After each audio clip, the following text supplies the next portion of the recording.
Hello मेरे प्यारे बच्चों, आप सब कैसे हैं? उम्मीद करते हैं कि आप लोग ठीक होंगे।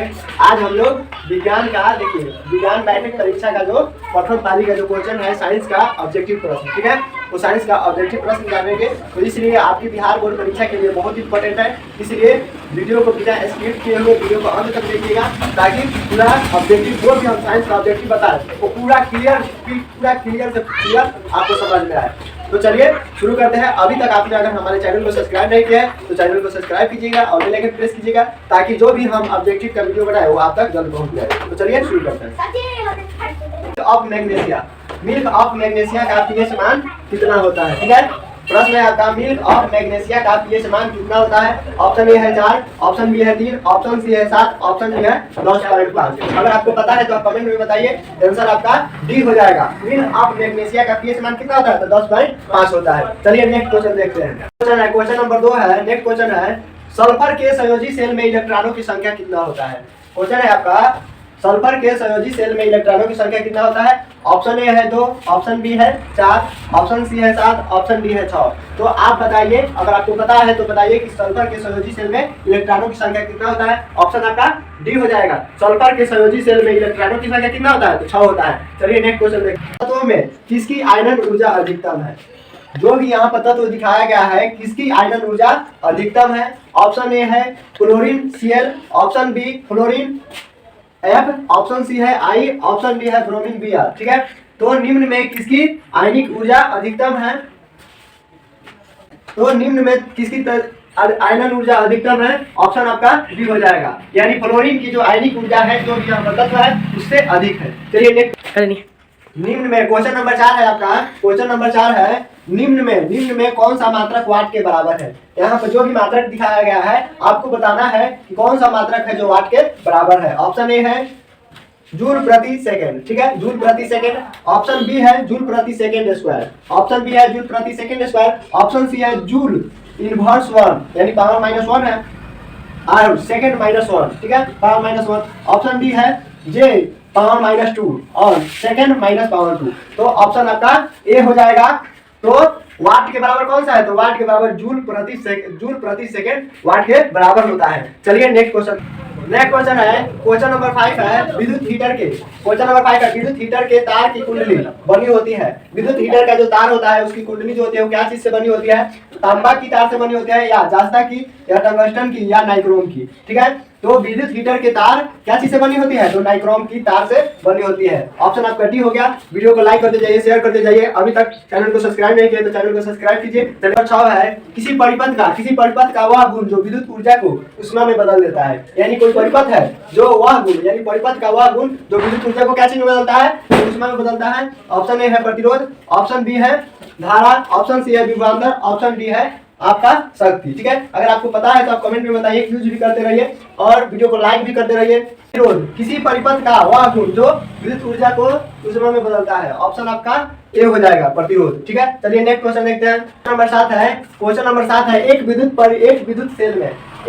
सेल से धारा प्रवाहित करने पर, कहने का मतलब कि एक विद्युत सेल है, एक विद्युत सेल से धारा प्राप्त करने पर इसके सिरों के बीच विभवांतर का मान क्या होता है? कहने का मतलब कि एक विद्युत सेल है, विद्युत सेल से जब धारा प्राप्त किया जाता है तो इसके सिरों के बीच विभवांतर का मान क्या होता है? बढ़ता है। पहला नंबर है विद्युत वाहक बल से अधिक होता है।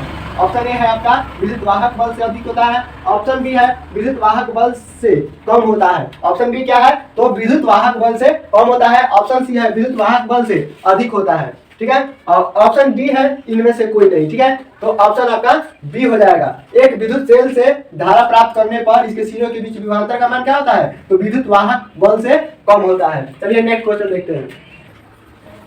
क्वेश्चन नंबर 8 है, अनवीकरणीय ऊर्जा का स्रोत क्या है? नवीकरणीय और अनवीकरणीय। अब बात कर लेते हैं कि नवीकरणीय क्या होता है? जिसमें पुनः प्राप्त किया जा सके। अनवीकरणीय का मतलब क्या होता है? जिसको फिर से प्राप्त न किया जा सके। जैसे कहने का मतलब कि कोई चीज है, ठोस चीज रखा हुआ है, आपका खत्म हो गया। कोई चीज है जो खत्म कीजिएगा फिर जैसा के तैसा आपका जैसा का तैसा फिर वापिस आ जाएगा। तो उसी हिसाब से है अनवीकरणीय ऊर्जा का स्रोत कौन है? कोयला है, पवन है, जल है या सूर्य है? कहने का मतलब कि कोयला एक बार भंडार से खत्म होता है तो पुनः प्राप्त किया जा सकता है या नहीं? हवा अगर समाप्त होती है तो फिर हवा आपको प्राप्त होता है कि नहीं, जल समाप्त होता है तो जल समाप्त होता है कि नहीं, सूर्य अगर सूर्य का वाष्प हो गया, सूर्य का जो धूप होता है वो एक बार अगर आपको मिलता है तो फिर डेली वह उत्सर्जित होता है कि नहीं। तो इसी हिसाब से हमको देखना है कि अनवीकरणीय ऊर्जा का स्रोत क्या है। ऑप्शन ए है कोयला, option B power, option C जल, ऑप्शन डी सूर्य। ऑप्शन आपका ए हो जाएगा कोयला। कोयला जो है इसका जो खदान खत्म हो जाएगा तो पुनः नहीं प्राप्त किया जा सकता है। तो चलिए नेक्स्ट क्वेश्चन देखते हैं। क्वेश्चन नंबर 9 है, क्वेश्चन नंबर 9 है तरंगधारे को सामान्यतः व्यक्त किया जाता है। तरंगधार जो है, तरंगधारे को क्या चीज से हम व्यक्त करते हैं, ठीक है, तरंगधारे को क्या चीज से व्यक्त करता है आपको पता है तो आप बताइए, और नहीं पता है तो सुनिए, इसका आंसर हम बताने जा रहे हैं, ठीक है। ऑप्शन ए है मीटर में, तरंगधारे को मीटर में व्यक्त किया जाता है। ऑप्शन बी है हेनरी में। ऑप्शन सी है मीटर प्रति सेकंड, मीटर प्रति सेकंड। ऑप्शन बी है इनमें से कोई नहीं, ठीक है। तो चलिए को मीटर के द्वारा व्यक्त किया जाता है। तरंगधारे को क्या चीज के द्वारा व्यक्त किया जाता है, मीटर को, इसलिए ऑप्शन आपका ए हो जाएगा। वीडियो को लाइक करते जाइए, शेयर करते जाइए और चैनल को जरूर सब्सक्राइब कर लीजिएगा। वीडियो अच्छा लगा हो तो चैनल को सब्सक्राइब कर लीजिएगा। चलिए नेक्स्ट क्वेश्चन देखते हैं। क्वेश्चन नंबर 10 है किसी चालक तार से, कहने का मतलब कि किसी चालक तार से, क्वेश्चन नंबर 10 है किसी चालक तार से प्रवाहित विद्युत धारा, किसी चालक तार से प्रवाहित विद्युत धारा में गतिशील कण होते हैं, ठीक है। तो किसी चालक तार से प्रवाहित विद्युत धारा में गतिशील कण होते हैं। ऑप्शन ए है neutron, option B proton, option C electron, option B इनमें कोई नहीं। तो किसी चालक तार से जब प्रवाहित विद्युत धारा जो रहता है उसमें कौन सा कण रहता है, तो इलेक्ट्रॉन का कण रहता है, इसलिए ऑप्शन आपका सी हो जाएगा। वीडियो को लाइक करते जाइए, शेयर करते जाइए। जरा भी वीडियो अच्छी लगी हो तो वीडियो को लाइक करते जाइए, ठीक है, और शेयर करते जाइए, चैनल को जरूर सब्सक्राइब कीजिएगा। चलिए नेक्स्ट क्वेश्चन देखते हैं। नंबर 12 है 12 वोल्ट विभवांतर के दो बिंदुओं के बीच दो कूलाम आवेश को ले जाने में कितना कार्य किया जाता है, ठीक है। ऑप्शन ए है 2 जूल, ऑप्शन बी है 6 joule, option C 12 joule, option D 24 joule, ठीक है। तो हम लोग जानते हैं कार्य, कितना कार्य किया जा सकता है। कार्य का मतलब क्या होता है, तो W, कार्य का मतलब W हम लोग जानते हैं। W बराबर क्या होता है, कार्य बराबर विभवांतर और गुना का कूलाम होता है, कूलाम, ठीक है, क्या होता है, कूलाम। तो इस प्रकार आपके यहाँ पर कोई भी संख्या हो, यहाँ पर कोई भी संख्या हो, इसमें क्या करना है, अगर W निकालना है तो क्या कीजिएगा, गुना कर दीजिएगा। क्या कर दीजिएगा, गुना कर दीजिएगा, आपका आंसर आ जाएगा। तो देखिए यहाँ पर कितना है, 12 वोल्ट, और यहाँ पर कितना है, तो 2 कूलाम है। अब गुना करेंगे 12 दूना 24। कार्य का ऐसे मात्रा क्या चीज में निकाला जाता है, तो जूल में, तो आपका जूल हो जाएगा, ठीक है, जूल। कार्य का ऐसा मात्रा कैसे वाट होता है, लेकिन विभवांतर और कूलाम को गुणा करेंगे तो क्या आ जाएगा, जूल आ जाएगा, कितना, तो ऑप्शन आपका डी हो जाएगा। तो चलिए नेक्स्ट क्वेश्चन देखते हैं। मेंडेल ने अपने अनुवांशिक प्रयोग हेतु किस पौधे का उपयोग किया था। कहने का मतलब कि मेंडेल जो था वो अपने अनुवांशिक प्रयोग के लिए कौन से पौधे का उपयोग किया था, मैंने अनुवांशिक प्रयोग के लिए, प्रायोगिक के लिए। ऑप्शन ए है गुलाब, ऑप्शन बी है आम, ऑप्शन सी है मटर, ऑप्शन डी है आलू, ठीक है। तो ऑप्शन आपका सी हो जाएगा। मेंडेल ने अनुवांशिक प्रयोग का उपयोग मटर के पौधों के रूप में किया था, ठीक है, ऑप्शन आपका सी हो जाएगा। चलिए नेक्स्ट क्वेश्चन देखते हैं। क्वेश्चन नंबर 13 है किस प्रकार के श्वसन से अधिक ऊर्जा मुक्त होती है। कहने का मतलब कि हम किस प्रकार के श्वसन करते हैं तो हमको अधिक ऊर्जा मुक्त होती है, ठीक है। ऑप्शन देखिए, ऑप्शन ए है वायवीय, ऑप्शन बी अवायवीय, ऑप्शन सी है कि वायवीय और अवायवीय दोनों होगा, ठीक है, ऑप्शन डी है इनमें कोई नहीं। तो वायवीय श्वसन जो है वो अधिक ऊर्जा मुक्त होती है। वायवीय श्वसन से क्या होता है, अधिक ऊर्जा मुक्त होती है, तो इसलिए ऑप्शन आपका ए हो जाएगा, ठीक है। वीडियो को लाइक करते जाइए, शेयर करते जाइए। चलिए नेक्स्ट क्वेश्चन देखते हैं। नेक्स्ट क्वेश्चन है कि मानव में नर जनन ग्रंथि कहलाता है। मानव जो होता है, मानव में नर जनन ग्रंथि किसको बोला जाता है, कौन से अंग को मानव का नर जनन ग्रंथि बोला जाता है, मानव का नर जनन ग्रंथि बोला जाता है, ठीक है। ऑप्शन ए है वृषण को, ऑप्शन बी अधिवृषण, ऑप्शन सी शुक्राशय, ऑप्शन डी है शुक्र जनन नालिका। कहने का मतलब कि मानव में जन्म की जो प्रक्रिया होती है या उसका ग्रंथि होता है क्या होता है, ठीक है, ऑप्शन आपका ये हो जाएगा। मानव में नर जनन ग्रंथि क्या चीज को कहते हैं, तो वृषण को नर जनन ग्रंथि कहते हैं, ठीक है। चलिए नेक्स्ट क्वेश्चन देखते हैं। क्वेश्चन नंबर 15 है जीवन की एक महत्वपूर्ण विशेषता है। जो मानव जीवन है या कोई भी जीवधारी सजीव प्राणी है, तो जीवन की उसकी एक महत्वपूर्ण विशेषता क्या है। एक सजीव प्राणी जो है उसकी जीवन की मुख्य विशेषता क्या है, अणु की गति, ऑप्शन बी है वृद्धि, ऑप्शन सी उसके संघ, उसके संग। ऑप्शन डी है समन्वय। तो एक जीवन की महत्वपूर्ण विशेषता क्या है? तो जीवन की महत्वपूर्ण विशेषता वृद्धि है। ठीक है, वृद्धि। जीवन की महत्वपूर्ण विशेषता क्या है? तो वृद्धि है। ठीक है, वीडियो को लाइक कीजिए और दोस्तों के साथ शेयर कीजिए। अभी तक अगर आपने चैनल को सब्सक्राइब नहीं किया है तो चैनल को सब्सक्राइब कीजिए। ठीक है, तो चलिए नेक्स्ट क्वेश्चन नंबर 16 है। क्वेश्चन नंबर 16 है, स्वपोषी पोषण होता है। स्वपोषी पोषण क्या चीज में होता है? पौधा में होता है, या कवक में होता है, या कुछ प्रतिष्ठा होता है उसमें होता है, या डी इनमें कोई नहीं। ठीक है, तो स्वपोषी पोषण क्या है? स्वपोषी पोषण क्या चीज में होता है? ऑप्शन ए है पौधों में, ऑप्शन बी कवक में, ऑप्शन सी कुछ प्रतिष्ठा होता है, यूकेरियोटिक्स होता है उसमें होता है, या डी इनमें कोई नहीं। ऑप्शन आपका ये हो जाएगा, स्वपोषी पोषण क्या चीज में होता है? तो पौधा में होता है। जरूर याद रखिएगा, क्वेश्चन याद रखिएगा, स्वपोषी पोषण क्या चीज में होता है? तो पौधा में होता है। चलिए नेक्स्ट क्वेश्चन देखते हैं। क्वेश्चन नंबर 17 है, तांत्रिका तंत्र की संरचनात्मक एवं क्रियात्मक इकाई को कहते हैं। कहने का मतलब कि तांत्रिका तंत्र की संरचनात्मक एवं क्रियात्मक इकाई को क्या कहते हैं? ऑप्शन ए है neuron, option B dendrite, option C nephron, option D cyton. ठीक है, तो ऑप्शन आपका ए हो जाएगा, तांत्रिका तंत्र की संरचनात्मक एवं क्रियात्मक इकाई को क्या कहते हैं? तो न्यूरॉन कहते हैं, न्यूरॉन। ठीक है, चलिए नेक्स्ट क्वेश्चन है। क्वेश्चन नंबर 18 है, कौन सा एंजाइम वसा प्रक्रिया करता है? कहने का मतलब कि एंजाइम तो बहुत होते हैं, लेकिन वसा पर कार्य करने वाला कौन सा एंजाइम होता है? ठीक है, ऑप्शन ए है एमाइलेज, ऑप्शन बी है ट्रिप्सिन, ऑप्शन बी है ट्रिप्सिन, ऑप्शन सी है टेप्सिन, ऑप्शन डी है लाइपेज। तो कौन सा एंजाइम वसा क्रिया पर सहायक होता है या कार्य करता है? ऑप्शन आपके सामने है, अगर आपको पता है तो आप कमेंट में बताइए। ऑप्शन आपका डी हो जाएगा। ठीक है, चलिए नेक्स्ट क्वेश्चन देखते हैं, क्वेश्चन नंबर 19। नेक्स्ट क्वेश्चन है, ओजोन का आणविक सूत्र है।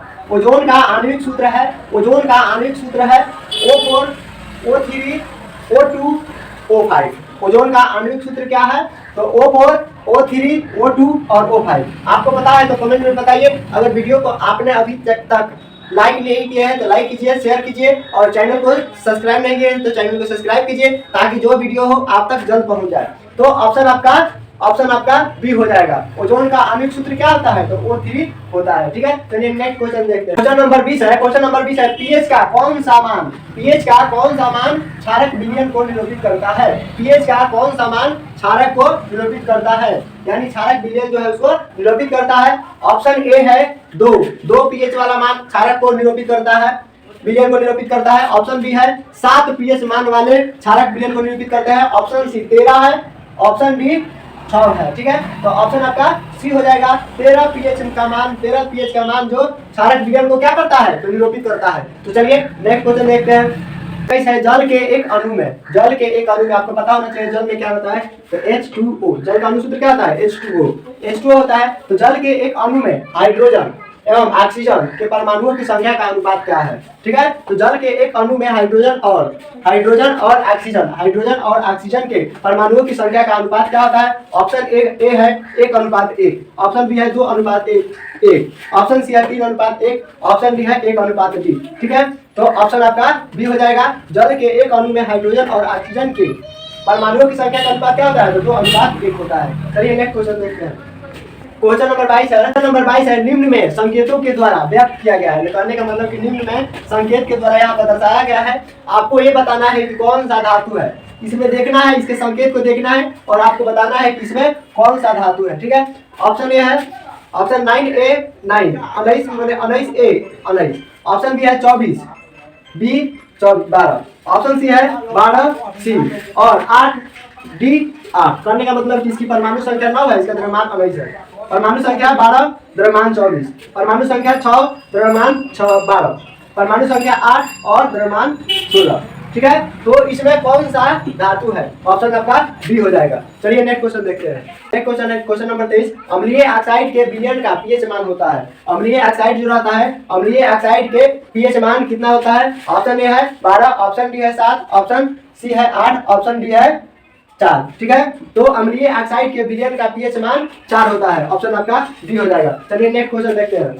कठोर प्राकृतिक पदार्थ क्या है? सबसे कठोर प्राकृतिक पदार्थ क्या है? प्राकृतिक में पाने वाला सबसे कठोर पदार्थ क्या है? चांदी, लोहा, हीरा, कोयला। ठीक है, ऑप्शन आपका सी हो जाएगा। सबसे कठोर प्राकृतिक पदार्थ कौन सा है? तो हीरा है। ठीक है, चलिए नेक्स्ट क्वेश्चन देखते हैं। नेक्स्ट क्वेश्चन है क्वेश्चन नंबर 25। सिल्वर आयोडाइड का रंग कैसा है? सिल्वर आयोडाइड जो है उसका रंग कैसा होता है? ऑप्शन ए है श्वेत, ऑप्शन बी पीला, ऑप्शन सी लाल, ऑप्शन डी हरा। अगर आपको पता है तो आप कमेंट में बताइए कौन सा आंसर होगा। ठीक है, ऑप्शन आपका देखिए, अभी तक अगर आपने हमारे चैनल को लाइक नहीं किया है तो लाइक कीजिए और चैनल को सब्सक्राइब जरूर कर लीजिएगा ताकि जो भी वीडियो हम डालें आप तक जल्द पहुंच जाए। ठीक है, तो सिल्वर आयोडाइड का रंग कैसा होता है? सिल्वर आयोडाइड का रंग पीला होता है। ठीक है, चलिए नेक्स्ट क्वेश्चन देखते हैं। सभी से श्वसन किस प्रकार की रासायनिक अभिक्रिया है? श्वसन किस प्रकार की रासायनिक अभिक्रिया है? ऑप्शन ए है उपचयन, ऑप्शन बी है ऊष्माक्षेपी, ऑप्शन सी है संयोजन, ऑप्शन डी है अपचयन। ठीक है, तो आपको पता है तो आप बताइए कमेंट में कौन सा। तो श्वसन किस प्रकार की अभिक्रिया रासायनिक अभिक्रिया है? तो श्वसन आपका ऊष्माक्षेपी रासायनिक अभिक्रिया है। चलिए नेक्स्ट क्वेश्चन देखते हैं। क्वेश्चन नंबर 27 है। क्वेश्चन नंबर 27 है, पौधे में जनन अंग कहाँ पाए जाते हैं? ठीक है, पौधा में जो जनन अंग होता है, पौधे में जनन अंग कहाँ पाया जाता है? ठीक है, तो पौधे में जनन अंग कहाँ पाए जाते हैं? एक पौधा है जिसका जनन अंग अगर देखें तो जनन अंग कहाँ पाया जाता है? जड़ में, पुष्प में, तना में या फल में। ऑप्शन आपका बी हो जाएगा। पौधे में जनन अंग कहाँ पाए जाते हैं? तो पुष्प में, यानी फूल, जो पौधे का जो फूल होता है उसी में जनन अंग छिपा रहता है। ठीक है, उसी में जनन अंग पाया जाता है। चलिए नेक्स्ट क्वेश्चन देखते हैं। क्वेश्चन नंबर 28 है। क्वेश्चन नंबर 28 है, मस्तिष्क का कौन सा भाग शरीर की स्थिति तथा संतुलन का अनुरक्षण करता है? कहने का मतलब कि मस्तिष्क का कौन सा भाग होता है? जैसे हमारे पास मस्तिष्क में बहुत सारा भाग होता है, अग्र मस्तिष्क भी होता है, अनुमस्तिष्क भी होता है या मध्य मस्तिष्क भी होता है। ठीक है, तो हमको ये जानना है, क्वेश्चन हमारा ये कह रहा है कि आपका जो मस्तिष्क है, मस्तिष्क का कौन सा भाग पूरे शरीर की स्थिति तथा संतुलन का अनुरक्षण करती है। जैसे कि आपके पैर में एक कांटी चुभ जाए तो मस्तिष्क का कौन सा भाग इंगित करती है कि आपके पैर में कील चुभ गया है? ठीक है, ऑप्शन ए है अग्र मस्तिष्क, ऑप्शन बी है अनुमस्तिष्क, ऑप्शन सी है मध्य मस्तिष्क, ऑप्शन डी है इनमें सभी। आपको पता है तो आप कमेंट में बताइए कौन सा आंसर होगा। अगर अभी तक आपने लाइक नहीं किया है तो लाइक कर दीजिए और शेयर कीजिए, चैनल को सब्सक्राइब जरूर कर लीजिएगा ताकि आपको वीडियो आपके पास पहुंच जाए। तो ऑप्शन आपका बी हो जाएगा। तो मस्तिष्क का अनुमस्तिष्क जो होता है, मस्तिष्क का अनुमस्तिष्क भाग जो होता है वो शरीर की स्थिति तथा संतुलन का अनुरक्षण करता है। ठीक है, चलिए नेक्स्ट क्वेश्चन देखते हैं। क्वेश्चन नंबर 29 है, किसी पौधे में रंध्र की अनुपस्थिति रहते हैं। अगर कोई पौधा है तो उसमें रंध्र की अनुपस्थिति रहता है। कौन सा रंध्र की अनुपस्थिति रहता है वो चीज हमको जानना है। ठीक है, कौन से पौधे हैं जिसमें रंध्र नहीं रहता है? कौन सा पौधा है जिसमें रंध्र नहीं रहता है? ऑप्शन ए है आम, ऑप्शन बी है हाइड्रिला, ऑप्शन सी है नागफनी, ऑप्शन सी क्या है? नागफनी नहीं, ऑप्शन डी है कनेर। ठीक है, आप रंध्र की अनुपस्थिति कौन सा पौधा है जिसमें रंध्र नहीं रहता है? तो ऑप्शन आपका बी हो जाएगा, हाइड्रिला। ठीक है, चलिए नेक्स्ट क्वेश्चन देखते हैं। क्वेश्चन नंबर 30 है। क्वेश्चन नंबर 30 है, BS4 का संबंध क्या चीज से है? BS4 का संबंध क्या चीज से है? मृदा प्रदूषण, जो मिट्टी का जो प्रदूषण होता है वो चीज से। मिट्टी के प्रदूषण, ध्वनि प्रदूषण समझ रहे हैं, जो आवाज जो होता है, आवाज के कारण जो प्रदूषण होता है, और वायु प्रदूषण यानी हवा का प्रदूषण। ठीक है, और ऑप्शन डी है जल प्रदूषण। तो BS4 का संबंध क्या चीज से है? तो ऑप्शन आपका सी हो जाएगा, वायु प्रदूषण से BS4 का संबंध है। चलिए नेक्स्ट क्वेश्चन देखते हैं। क्वेश्चन नंबर 31 है, रक्त नहीं पड़ेगा। रक्त में ऑक्सीजन का वाहक है वसा, हार्मोन, हीमोग्लोबिन या कार्बोहाइड्रेट। कहने का मतलब कि रक्त में ऑक्सीजन का वाहक क्या है? तो आपका ऑप्शन आपका सी हो जाएगा, रक्त में ऑक्सीजन का वाहक हीमोग्लोबिन है। चलिए नेक्स्ट क्वेश्चन देखते हैं। क्वेश्चन नंबर 32 है, निम्न में किसे बर्थ हार्मोन कहा जाता है? बर्थ हार्मोन किसे कहा जाता है? टायरोसिन, ऑक्सीटोसिन या थायरोट्रोपिन या इंसुलिन। ठीक है, तो निम्न में किसे बर्थ हार्मोन कहा जाता है? ऑप्शन ए है टायरोसिन, ऑक्सीटोसिन, थायरोट्रोपिन, इंसुलिन। ठीक है, ऑप्शन आपका बी हो जाएगा। बर्थ हार्मोन किसे कहा जाता है? तो बर्थ हार्मोन ऑक्सीटोसिन को कहा जाता है। चलिए नेक्स्ट क्वेश्चन है। क्वेश्चन नंबर 33 है, बीज विकसित होता है। बीज जो होता है क्या चीज से विकसित होता है? परागकोश से। ऑप्शन बी है अंडाशय से, ऑप्शन सी है पुंकेसर, ऑप्शन डी है बीजांड। तो बीज क्या चीज से विकसित होता है? तो बीजांड से विकसित होता है। चलिए नेक्स्ट क्वेश्चन देखते हैं। ग्रहणी भाग है। ग्रहणी कौन से अंग का भाग है? ग्रहणी जो है कौन से अंग का भाग है? ऑप्शन ए है बड़ी आंत का, ऑप्शन बी है छोटी आंत का। ठीक है, ऑप्शन सी है मुख गुहा का, ऑप्शन डी है अमाशय का। तो ग्रहणी कौन से भाग का कौन से भाग का माने कौन से अंग का भाग है, ठीक है। ऑप्शन आपका बी हो जाएगा, ग्रहणी छोटी आंत का भाग है, ठीक है। चलिए नेक्स्ट क्वेश्चन देखते हैं। क्वेश्चन नंबर 35 है, तालाब किस प्रकार का पारिस्थितिक तंत्र है। तालाब किस प्रकार का पारिस्थितिक तंत्र है। ऑप्शन ए है कृत्रिम, ऑप्शन बी है प्राकृतिक, ऑप्शन सी है जैविक, ऑप्शन डी है इनमें कोई नहीं, ठीक है। तो तालाब एक प्रकार से प्राकृतिक पारिस्थितिक तंत्र है, प्राकृतिक पारिस्थितिक तंत्र है। क्या चीज तो तालाब। चलिए नेक्स्ट क्वेश्चन देखते हैं। क्वेश्चन नंबर 36 है। क्वेश्चन नंबर 36 है, निम्न में कौन सा पारिस्थितिक तंत्र में अधिकतम संख्या मौजूद होते हैं। कहने का मतलब कि कौन सा पारिस्थितिक तंत्र में अधिकतम संख्या में मौजूद होते हैं। ऑप्शन ए है उत्पादक, ऑप्शन बी शाकभक्षी, ऑप्शन सी है मांसभक्षी, ऑप्शन डी है सर्वभक्षक। ऑप्शन आपका ए हो जाएगा। तो उत्पादक परिस्थिति में अधिकतम संख्या में मौजूद होते हैं, ठीक है। चलिए नेक्स्ट है क्वेश्चन नंबर 37 है, जीवों की उत्पत्ति के पहले कहने का मतलब पृथ्वी की बात है, बहुत समय पहले की बात है कि जीवों की उत्पत्ति नहीं हुआ था हमारे पृथ्वी पर। उस समय की बात है, जीवों की उत्पत्ति के पहले पृथ्वी पर निम्न में से क्या नहीं था। आपका कार्बन डाइऑक्साइड नहीं था, नाइट्रोजन ऑक्साइड नहीं था, या O2 नहीं था, या इनमें सभी इनमें। तो जीवों की उत्पत्ति के पहले पृथ्वी पर क्या था, तो O2 नहीं था। ऑप्शन आपका सी हो जाएगा। चलिए नेक्स्ट क्वेश्चन देखते हैं। नेक्स्ट क्वेश्चन है क्वेश्चन नंबर 38, भारत में उत्पादित प्रत्यावर्ती विद्युत धारा की आवृत्ति क्या है। कहने का मतलब कि भारत में जो उत्पादित प्रत्यावर्ती विद्युत धारा जो है उसकी आवृत्ति क्या है। Option A 80 hertz, option B 70 hertz, option C 60 hertz, option D 50 hertz. HZ का मतलब हर्ट्ज होता है। तो ऑप्शन आपका डी हो जाएगा। भारत में उत्पादित प्रत्यावर्ती विद्युत धारा का आवृत्ति कितना है, तो 50 हर्ट्ज है, ठीक है। चलिए नेक्स्ट क्वेश्चन देखते हैं। क्वेश्चन नंबर 39 देखिए, नेक्स्ट क्वेश्चन है क्वेश्चन नंबर 39। क्वेश्चन नंबर 39 है, 1 माइक्रो एम्पियर विद्युत धारा। कहने का मतलब कि विद्युत धारा जो होता है अगर एम्पियर में मापे, माइक्रो एम्पियर में मापे तो विद्युत धारा का मान क्या होगा, उसका एम्पियर का मान क्या होगा। 1 माइक्रो एम्पियर में विद्युत धारा का मान कितना होता है, 10 के पावर -7 एम्पियर, 10 के पावर -6 एम्पियर, 10 के पावर -5 एम्पियर, 10 के पावर -4 एम्पियर, ठीक है। तो ऑप्शन आपका बी हो जाएगा। 1 माइक्रो एम्पियर में विद्युत धारा का मान 10 के पावर -6 एम्पियर होता है, ठीक है। चलिए नेक्स्ट क्वेश्चन देखते हैं। क्वेश्चन नंबर 40 है। क्वेश्चन नंबर 40 और इस वीडियो की अंतिम क्वेश्चन है, ठीक है। क्वेश्चन नंबर 40 है, नरौरा नाभिकीय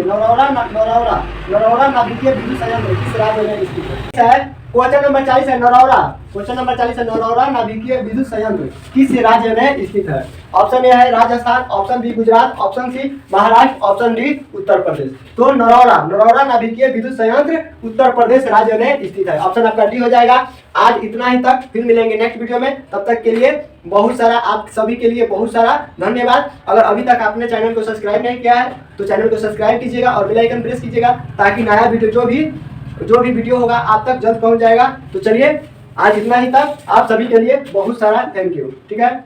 बहुत सारा थैंक यू।